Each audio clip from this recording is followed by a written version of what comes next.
అప్పుడప్పుడు నోటికి కారం కారంగా, పుల్లగా ఉండాలి అని అనుకుంటే ఇంకా పాతకాల పద్ధతిలో ఉన్నటువంటి పచ్చళ్ళు ప్రిపేర్ చేసుకోవాల్సిందే.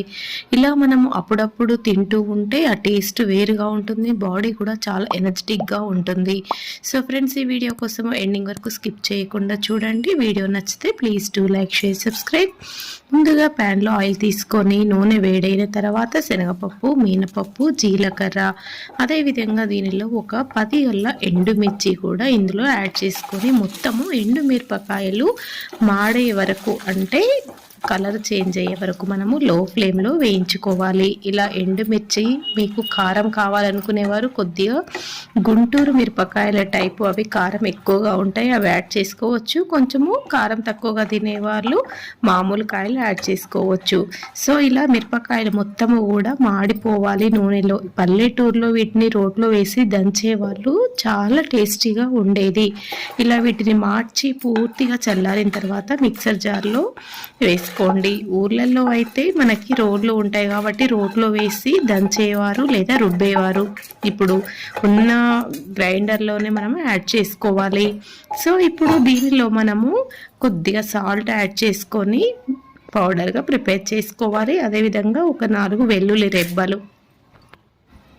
ఇది వేడివేడి అన్నంలోకి కాస్త నెయ్యి యాడ్ చేసుకొని తింటే చాలా టేస్టీగా ఉంటుంది. నెయ్యి కూడా దేశీ నెయ్యి, ఇంట్లో ప్రిపేర్ చేసింది అయితే చాలా బాగుంటుంది. దీనిలో ఇప్పుడు మనము చింతపండు టేస్ట్ని బట్టి యాడ్ చేసుకోండి. ముందుగా నానబెట్టి పుల్లగా, కారంగా చాలా బాగుంటుంది మీరు ఇలా ప్రిపేర్ చేస్తే. దీనినే చింతపండు పచ్చడి లేదా ఎండుమిరపకాయల పచ్చడి అంటాము. తర్వాత దీన్ని పేస్ట్గా ప్రిపేర్ చేసి పక్క నుంచి ఒక 2 ఎండుమిరపకాయలు, శనగపప్పు, మినపప్పు, జీలకర్ర, ఆవాలు, అదేవిధంగా వెల్లుల్లి, కొద్దిగా కరివేపాకు, పసుపు, కొంచెము ఇంగు యాడ్ చేసి దీన్ని పోపు చేసుకుంటే చాలు. ఎంతో టేస్టీగా ఉండేటువంటి ఈ చింతపండు పచ్చడి లేదా ఎండుమిరపకాయల పచ్చడి రెడీ అయిపోతుంది.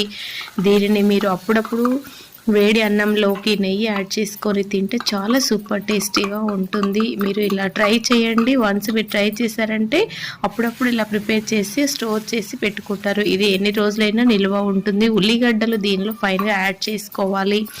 2-3 రోజుల వరకు ఆనియన్ యాడ్ చేస్తే ఉంటుంది. సో ఉల్లిగడ్డలు పెద్ద సైజుగా కట్ చేసుకొని ఇందులో యాడ్ చేసి ఒక 2 అవర్స్ ఉంచితే ఆనియన్స్కి ఆ పులుపు టేస్ట్, కారం టేస్ట్ పట్టేస్తుంది. చాలా టేస్టీగా ఉంటుందన్నమాట. ఇలా నేను అప్పుడప్పుడు ఇంట్లో పిల్లలకు ఇలా ప్రిపేర్ చేసి పెడతాను. చాలా టేస్టీగా ఎంజాయ్ చేస్తారు. ఇందులో కొద్దిగా నెయ్యి యాడ్ చేసుకుని తినే వాళ్ళకు మాత్రం ఆ టేస్ట్ వేరే లెవెల్గా ఉంటుంది, చెప్పవలసిన అవసరం లేదు. ఇలా ఎంతో టేస్టీగా ఉండేటువంటి మంచి రెసిపీస్ కోసము, పల్లెటూరు స్టైల్లో ప్రిపేర్ చేసేటువంటి రెసిపీస్ కోసము మన ఛానల్ని లైక్ చేసి సబ్స్క్రైబ్ చేసుకోండి. ఫ్రెండ్స్, వీడియో నచ్చితే please do like, share, subscribe. Thank you.